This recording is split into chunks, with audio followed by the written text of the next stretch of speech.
আসসালামু আলাইকুম। আজকে চুড়ি বানানোর সিরিজের প্রথম পর্ব শুরু করলাম। আজকে রেশমি সুতা দিয়ে চুড়ির ডিজাইন বানাবো। রেশমি সুতা হ্যান্ডেল করা কিছুটা কঠিন কাজ বলা যায়। স্কাই অ্যান্ড পিঙ্ক কালারের কম্বিনেশনটা আমার কাছে ভালোই লাগে, তাই ভাবলাম কিছু চুড়ি বানিয়ে ফেলি।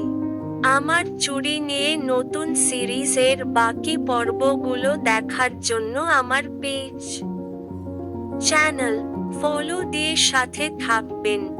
আজকের জন্য এটুকুই। আল্লাহ হাফেজ।